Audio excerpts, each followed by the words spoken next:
Hello, hello, and welcome to Shikra Academy's daily news analysis.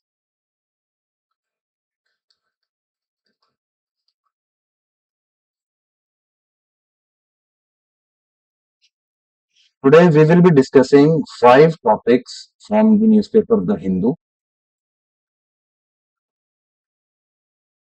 dated 23 May 2025.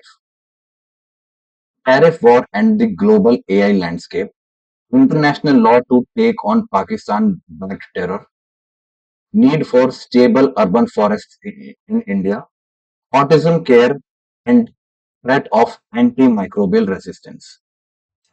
Let's start with the first article of the day.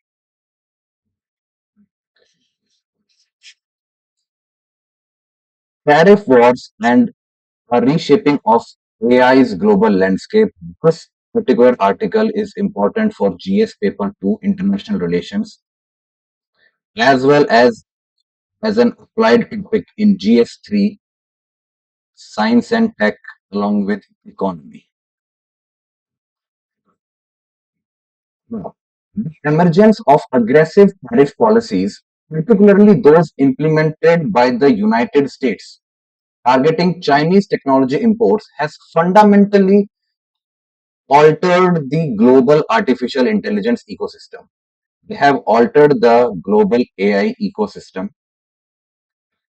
Recent policy changes have introduced unprecedented complexity into technology supply chains, with tariffs reaching as high as 145% on certain Chinese goods, creating a cascade of economic disruptions that extend far beyond simple price increases.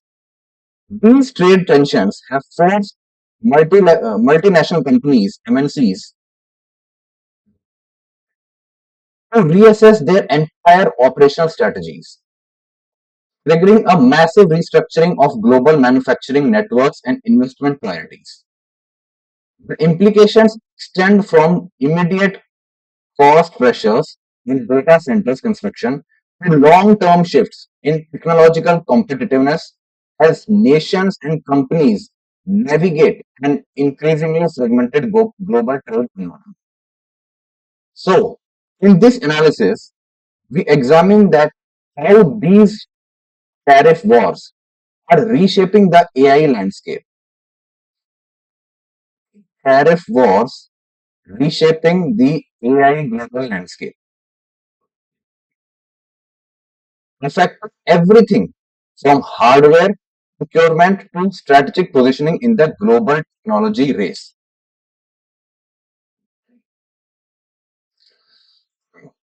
The economic disruption and the supply chain reconfiguration.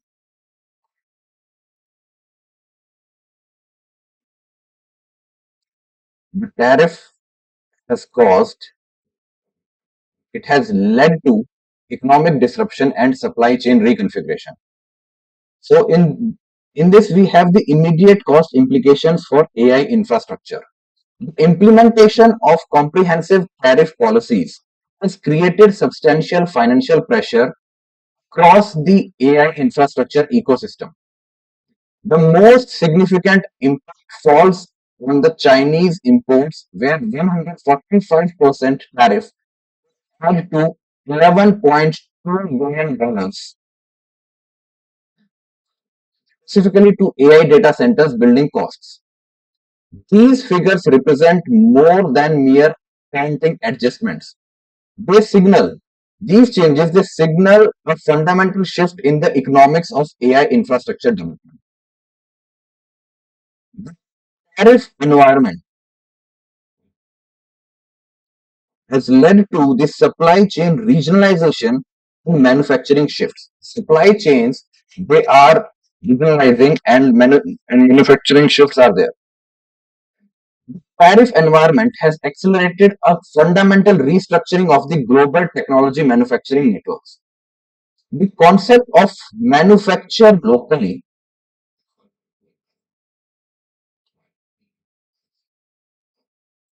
and sell globally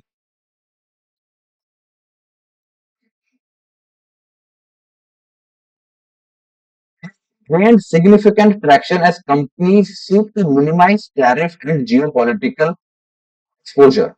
This approach requires substantial capital investments. The supply chain regionalization or needs capital in new facilities and workforce development, thus fundamentally altering the economics of technology production.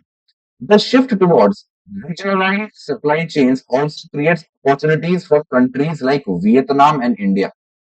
It gives India opportunities to capture increased manufacturing activity through this transition, though this transition demands significant infrastructure development and skilled labor cultivation.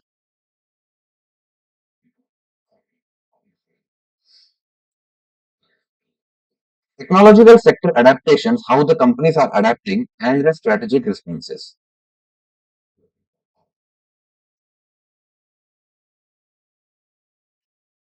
Disruptions in hardware market. The tariff regime has created particularly acute challenges for the AI hardware markets, affecting everything from basic servers to specialized chips. The hardware cost increases the hardware cost increase occur against the backdrop of surging demand for AI capabilities. Companies are simultaneously facing pressure to accelerate AI deployment while managing substantially higher procurement costs. It has forced companies and organizations to prioritize high performance, energy efficient designs that can justify increased investment through superior operational efficiency. This result is an acceleration of technological innovation as companies seek to offset cost pressures through enhanced performance and functionality.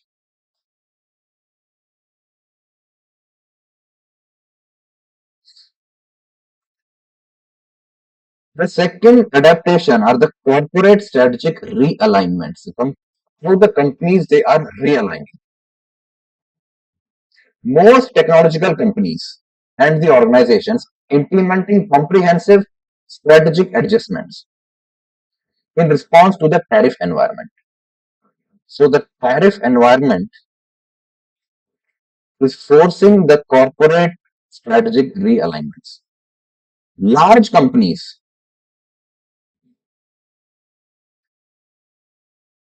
large and small companies, they have different approach dealing with this issue.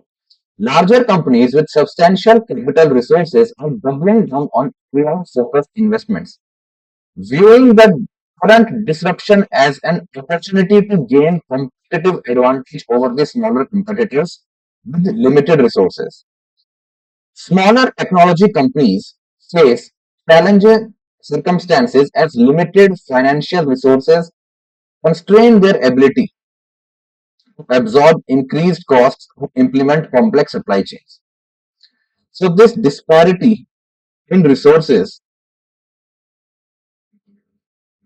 in money and resources, is creating a bifurcated market where well capitalized organizations can maintain aggressive growth strategies, while the smaller players, the smaller companies, must carefully prioritize investments or seek alternative approaches to market participation.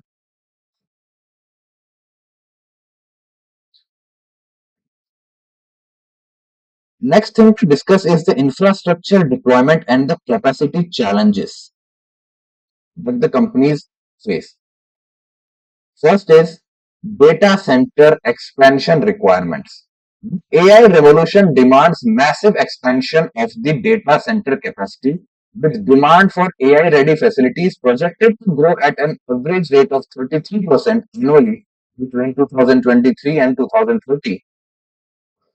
This expansion requirement occurs precisely as tariff policies increase the cost of essential infrastructure components, creating a complex challenge for technology companies and infrastructure investors.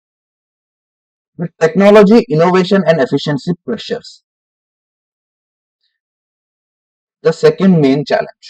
The combination of increased costs and growing capacity requirements is driving accelerated innovation in data center design and operational efficiency. Companies are investing more heavily in high performance, energy efficient systems that can offset cost pressures through superior operational characteristics. This innovation pressure is resulting in more sophisticated cooling systems, advanced power management technologies, and optimized computing architectures. Going forward, we look into the future implications and strategic outlook in dealing with the challenges.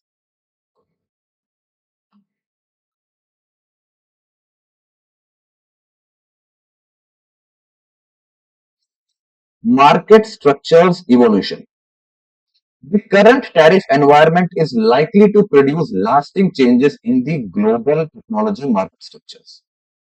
The move towards regionalized supply chains and dual manufacturing strategies represent a fundamental shift away from global optimized production networks towards politically resilient but potentially less efficient alternatives. A shift towards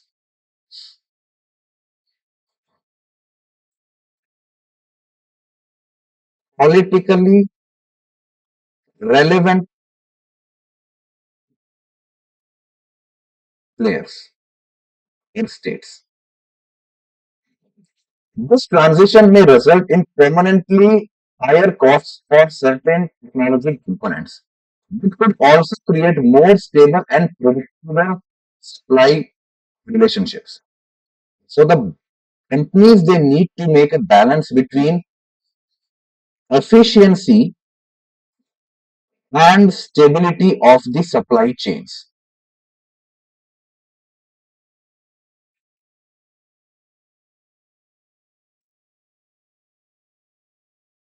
The second future outlook is technological development trajectories, how the technology will develop in the future. Pressure created by tariff policies is likely to accelerate certain technological development trajectories while potentially slowing the others. Accelerating some and slowing others.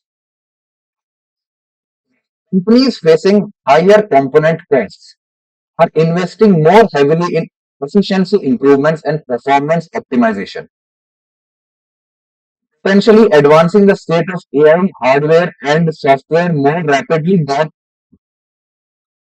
than would occur in a stable cost environment.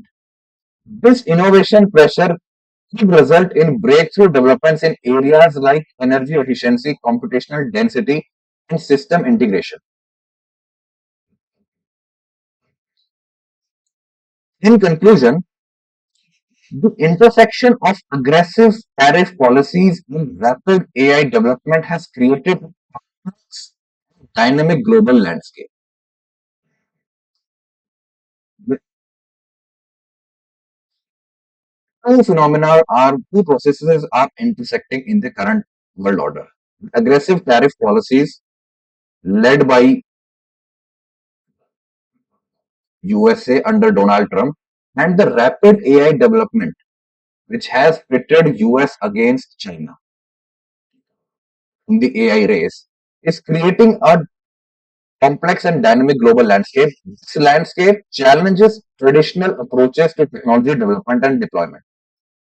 While the immediate effects include substantial cost increases and supply chain disruption, the longer term implications may include accelerated innovation, strengthened regional technology capabilities, and more resilient, if less efficient, global production networks.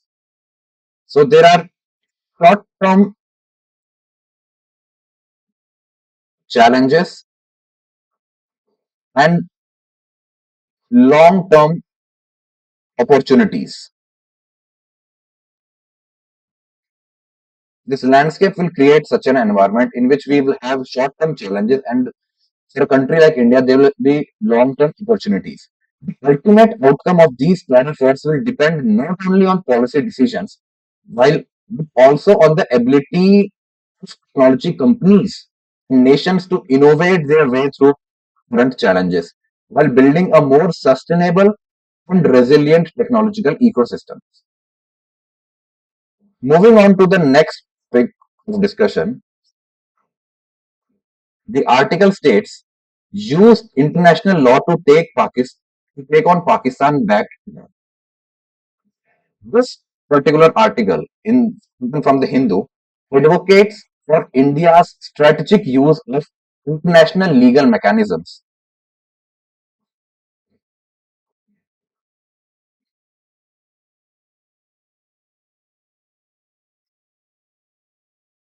combat Pakistani sponsored terrorism, presents a detailed framework for moving beyond traditional diplomatic approaches towards legally grounded international action, particularly in the aftermath of the recent Pahalgam terror and the subsequent Operation Sindoor and military operations.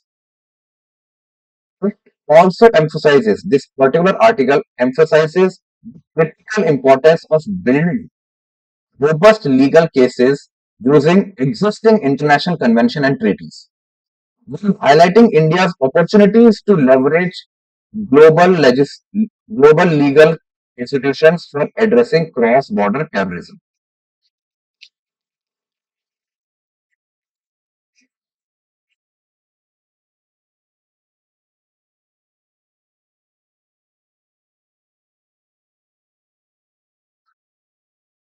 So we discuss this strategic framework for international legal action. The foundational legal approach. The foundational legal approach recognizes that the traditional diplomatic channels have proven inadequate in addressing the persistent cross-border terrorism. This necessitates a more robust legal strategy that can compel international attention and action. Rather than relying solely on bilateral negotiations or military responses, approach advocates for building comprehensive legal cases that can withstand international scrutiny and establish clear accountability for state-sponsored terrorism. The second component of the framework is integration with the military operations, the integration of legality plus military actions.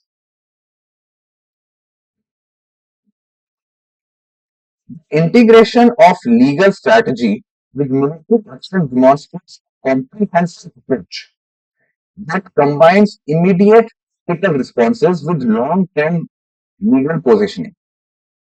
Operation Sindoor successfully targeted terror infrastructure while avoiding the Pakistan military facilities, indicating a measured approach designed to minimize escalation risk while achieving specific counter-terrorism objectives. This tactical restraint supports the broader legal strategy by demonstrating proportional response principles consistent with international law.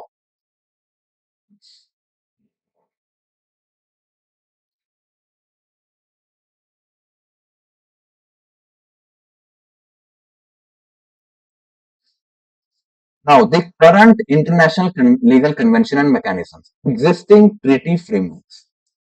Multiple international conventions provide legal foundations for action against terrorist financing, planning, and execution. Key instruments include the International Convention on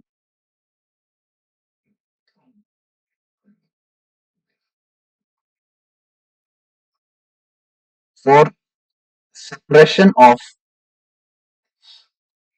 bombings,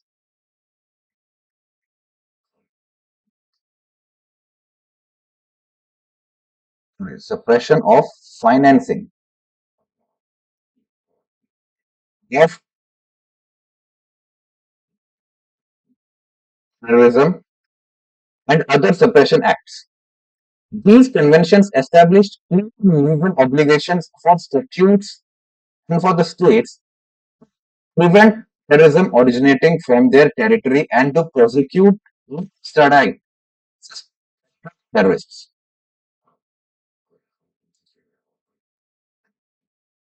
After these global existing frameworks, we have regional and bilateral legal instruments.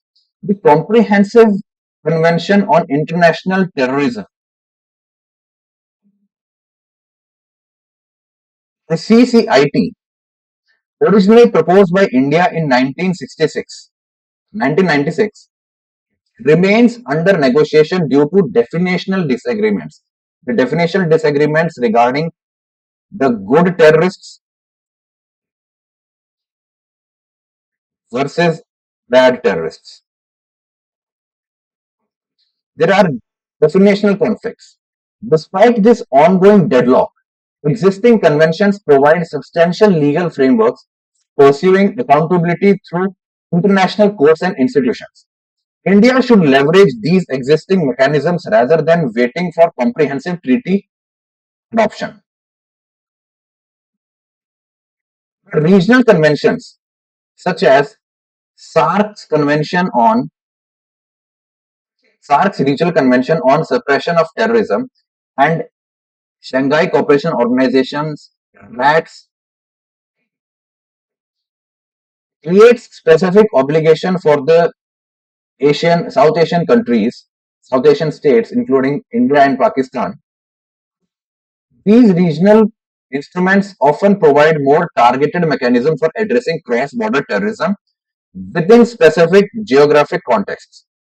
Additionally, bilateral extradition treaties and mutual legal assistance agreements offer pathways for pursuing individual accountability for terrorist activities. Now we discuss the evidence-based legal strategy, the documentation and intelligence integration in the strategy. The documentation strategy must encompass multiple evidence categories. Evidence must be of different categories such as financial flows and terrorism financing networks, location of training camps and operational infrastructure, communication intercepts and operational planning documents that might be intercepted,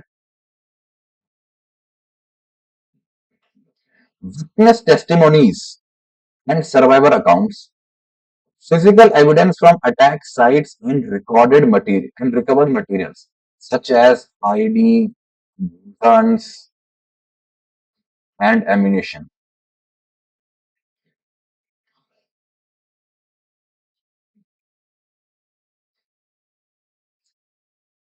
The International Court jurisdiction regarding terrorism dispute resolution. The International Court of Justice provides a mechanism for interstate disputes, while the International Criminal Court (ICC), both ICJ and ICC are based in The Hague, Netherlands. ICC offers individual accountability pathways for crimes against humanity and war crimes. However, the jurisdictional challenges arise from Pakistan's limited acceptance of ICC jurisdiction and the need to establish clear foundations for ICJ proceedings. Alternative legal venues include regional human rights courts and specialized terrorism tribunals, which may offer more accessible pathways for the establishing accountability.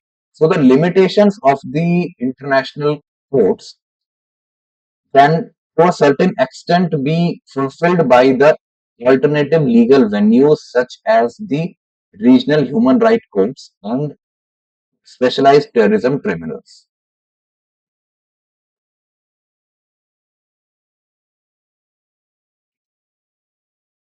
Now, what are the operational implementation challenges for this strategy? Political and diplomatic constraints and resource capacity requirements. Let's discuss the political and diplomatic constraints. The implementation of international legal strategies faces significant political obstacles. particularly given Pakistan's strategic relationship with major powers and its role in regional security dynamics. Legal proceedings may face resistance from countries prioritizing stability over accountability, requiring careful diplomatic cooperation and alliance building. Timing and sequencing of legal actions become critical factors in maximizing effectiveness while minimizing diplomatic implications. So, in diplomacy, timing of action is vital.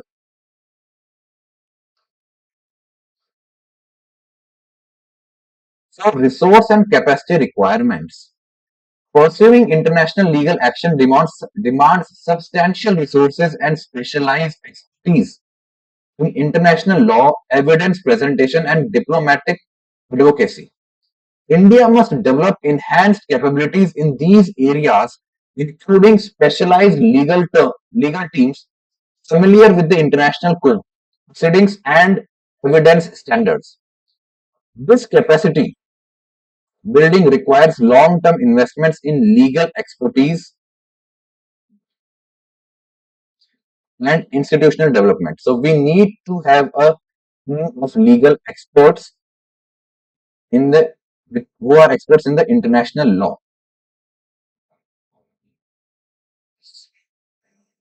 Strategic use of the international law against Pakistan-backed terrorism represents a sophisticated approach that combines legal accountability with broader security objectives. Evidence-based legal strategy offers pathways for moving beyond reactive responses towards systematic legal action that can establish clear accountability and deterrence mechanisms. While implementation faces significant challenges, the potential benefits include enhanced international pressure, legal precedent establishment, and long-term deterrence effect that complement with military and diplomatic responses. The integration of this legal strategy with the recent military operations like Operation Sindoor demonstrates a comprehensive approach that leverages multiple instruments of national power while maintaining consistency in international legal principles. Legality plus military action.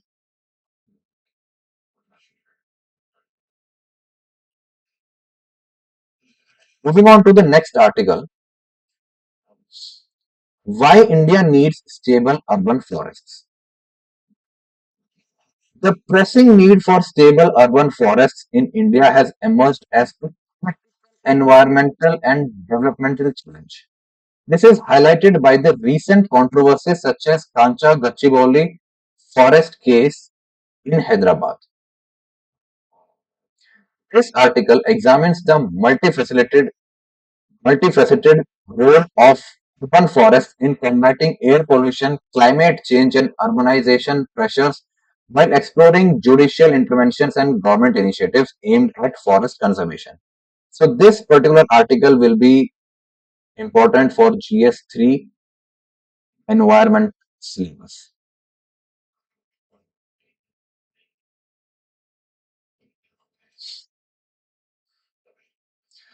Kancha Gauchibowli forest controversy. It is a case study of urban environmental conflict and can be used as an example in your answer writing. The Kancha Ganchibowli forest in Hyderabad represents one of the city's last remaining urban forests, making it a focal point for environmental protection efforts. The Telangana government's decision to allocate 400 acres of this forest land for industrial development sparked a major legal and environmental confrontation that highlighted the broad challenges faced by urban forest conservation in India. This case exemplifies the ongoing tension between economic development priorities and the environmental protection, particularly in rapidly expanding metropolitan areas where green spaces face pressure from urban development projects. It is a classic case study of economy versus ecology. The controversy gained significant attention when the government proceeded to fell 100 acres of trees before the judicial intervention could prevent further deforestation. This action demonstrated the immediate and irreversible nature of environmental damage that can occur when development projects prioritize the short-term economic gains over long-term ecological sustainability. The case became a rallying point for environmental activists and concerned citizens who recognize the critical importance of preserving urban forest spaces in India's rapidly developing cities.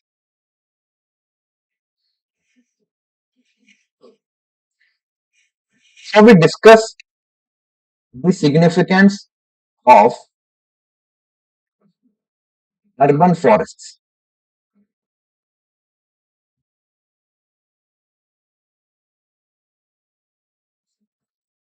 Environmental benefits and critical functions of urban forests. Number one is air quality improvement and pollution mitigation. Urban forests serve as natural air purification systems that provide measurable benefits for city air quality. It, its function includes carbon sequestration. Urban forests actively absorb carbon dioxide from the atmosphere, helping mitigate climate change impacts. The second function is particulate matter absorption. Trees effectively capture PM 2.5 and PM10 particles, which are major contributors to the urban air pollution. Third role is pollution removal capacity. 1 hectare of trees can remove approximately 1 ton of air pollutants annually, providing significant relief for the heavily polluted Indian cities. Fourth is oxygen production. Trees produce oxygen through photosynthesis, improving overall air quality for the urban residents, improving their health.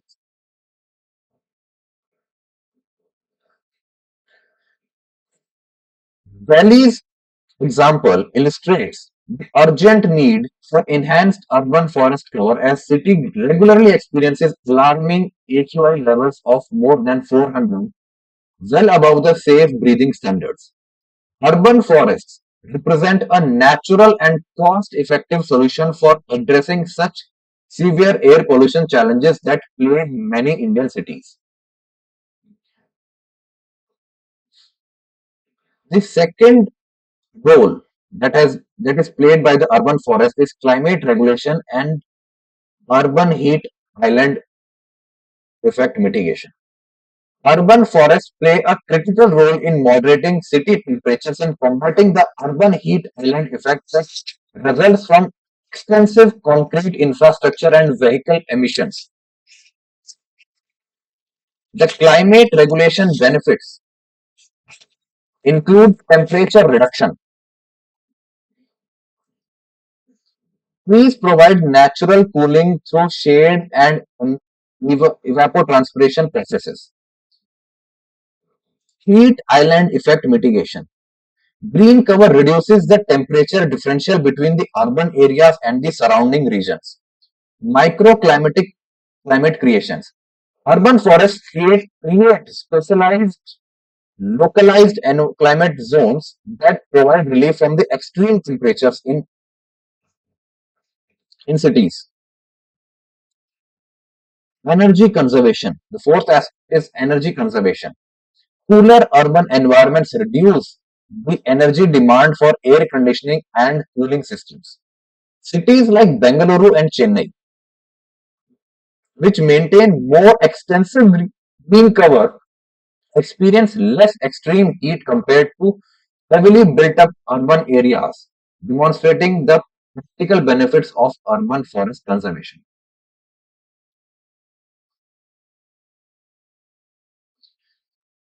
The third major role played by the urban forest is water management and flood prevention. Urban forests play critical water management services that are increasingly important as cities face challenges related to stormwater management and flood prevention. Stormwater absorption. Trees and forest floor vegetation absorb rainfall, reducing the surface runoff. Reduced runoff. Erosion control. The root systems of the urban forests, they stabilize the soil and prevent erosion during heavy rain.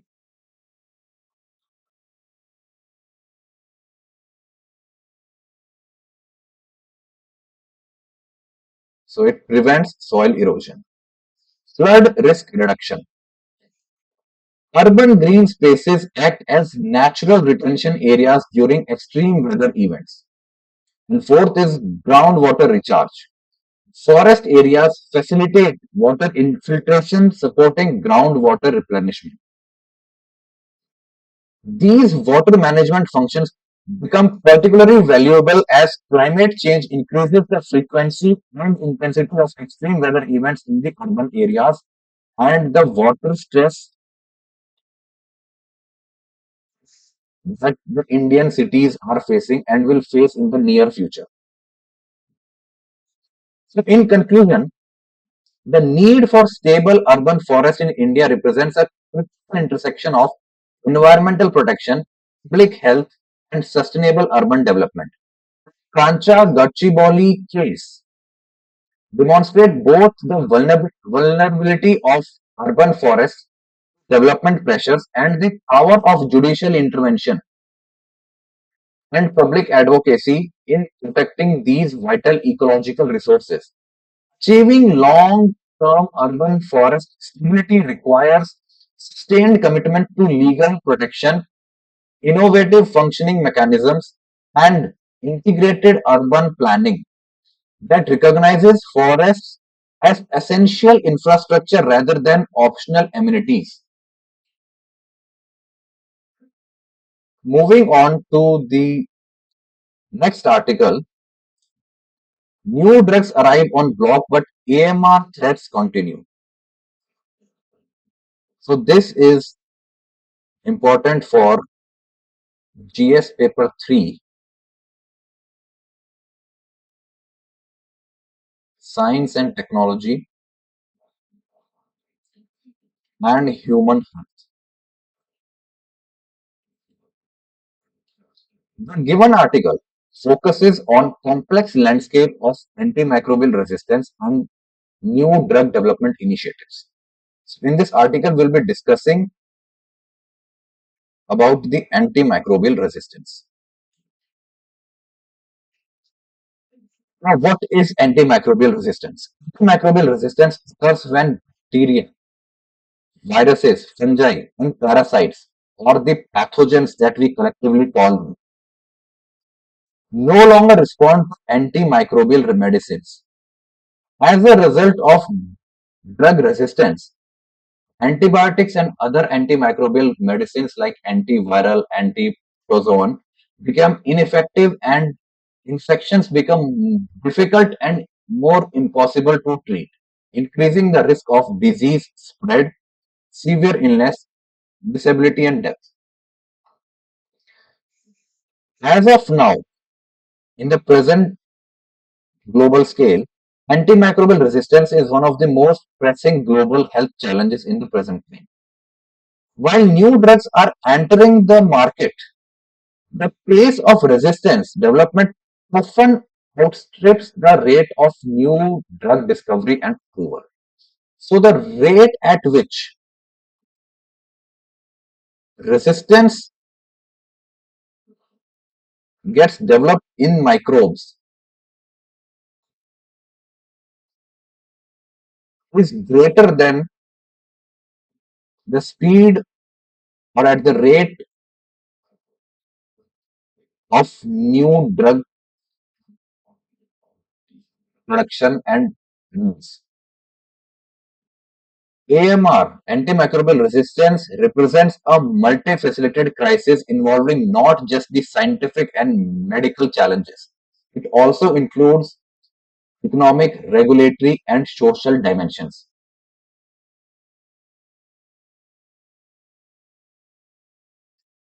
So let's discuss few of the causes or the factors that cause antimicrobial resistance.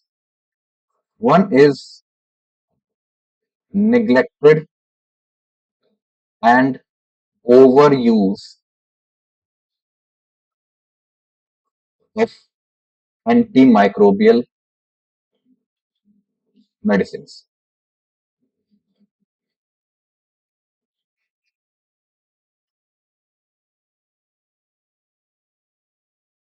Or the counter sale and self medication that a lot of people do on take medicine on their own without consulting a expert or qualified doctor. So this leads to AMR. Moreover, discharge from pharma companies into water resources also provide resistance to the microbes. Use of antimicrobials in dairy or cattle feed or poultry feed also contributes to the ongoing crisis of antimicrobial resistance. So there is a need for coordinated global action to address AMR.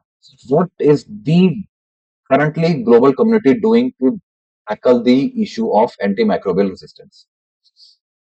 First is the One Health approach.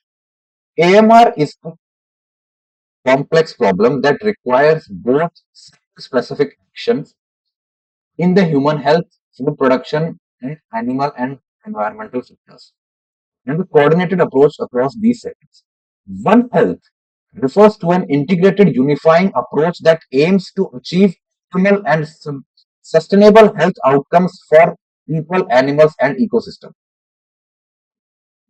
It includes humans. The approach includes human, ecosystem, animals. It recognizes that the health of humans, domestic and wild animals, plants, and the wider environment are closely interlinked and interdependent. The One Health approach preventing and controlling AMR brings together stakeholders from relevant sectors to communicate and work together in the design, implementation, and monitoring of programs, policies, legislation, and research to mitigate AMR and sustain better health and economic outcomes. Second is the Global Action Plan on Antimicrobial Resistance. To address AMR globally, countries adopted the Global Action Plan on AMR in 2015 during the World Health Assembly and committed to the development and implementation of multi-sectoral national action plans with One Health approach to tackle AMR. This Global Action Plan was subsequently endorsed by the governing bodies of the FAO, the Food and Agriculture Organization, the World Organization for Animal Health, and United Nations Environment. Third, we have the Quadripartite Joint Secretariat on Antimicrobial Resistance. To coordinate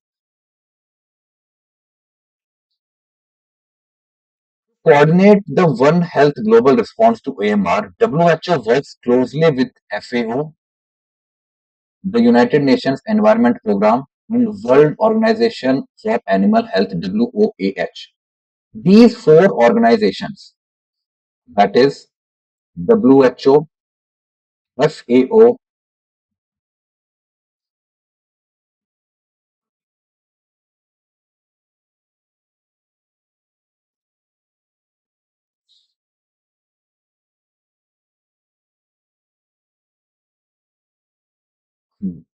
So this quadripartite joint secretariat includes WHO, FAO, UNEP, and WOAH.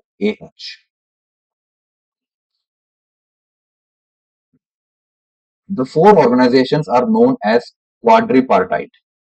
Quadripartite Joint Secretariat is hosted by WHO. The Secretariat is hosted by WHO to drive multi-stakeholder engagement in AMR.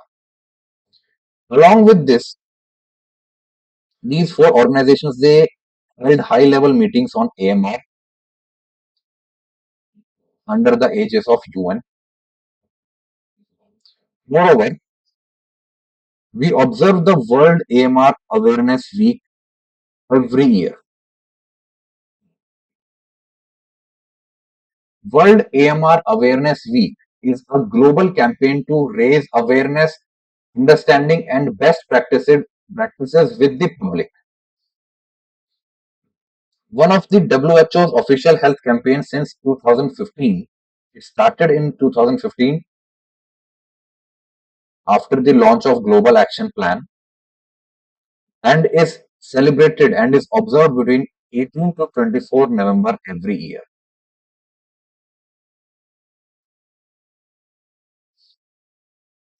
In conclusion, the success of combating AMR will require sustained commitment from multiple stakeholders, including governments, healthcare system, pharma companies, and international organizations working together to implement evidence-based strategies to balance immediate treatment needs with long-term resistance prevention goals. Multi-stakeholder approach will be required. Moving on to the last article of discussion today. What is the need of R in autism care? Condition of autism is recently being in news because of recent developments in USA and in India having we are having a movie that is based on the life and struggles of the autism people, the people who are suffering with autism. So this article highlights the critical gaps in autism care while emphasizing the urgent need for improved early diagnosis, accessible intervention, and evidence-based approaches for supporting individuals with autism. So let's discuss what is autism. Autism spectrum disorders. These are a group of disorders that it represents a diverse group of conditions that are characterized by some degree of difficulty with social interaction and communication. The DSM criteria or the Diagnostic and Statistical Manual criteria for autism include five key components. There are five criteria A, B, C, D, and E. Criteria A includes persistent deficits in reciprocal social communication and social interaction. In criteria B, we have restrict repetitive patterns of behavior, interests, and activities. In criteria C, we have symptoms that must be present in early developmental period. Criteria D involves systems called clinically significant impairment in social, occupational, or other important areas of functioning. Criteria 5. These disturbances are not better explained by intellectual ability or global developmental delay.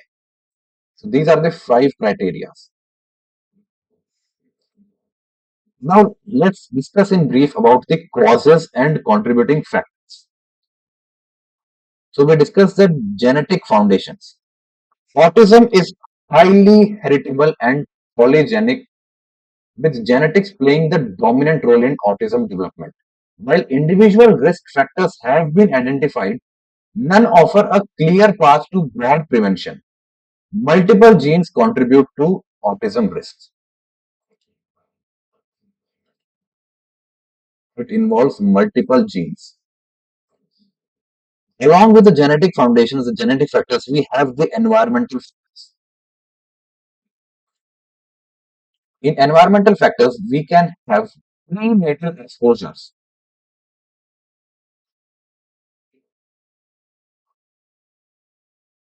That is the exposures that a child or a individual faces in his or her mother's womb. So it includes air pollution and pesticides during pregnancy.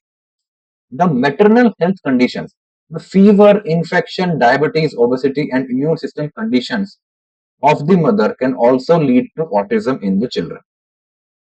Birth complications, being born very early or being very small at the time of birth, and oxygen deprivation during delivery can also give rise to autism. Prenatal factors like advanced parental age and particularly the paternal age. If the age of father at the time of conception of baby is really old or is high, then the child is more likely to develop autism. And there are timing factors. So being born too soon or too long after an older sibling. So the gap between two babies,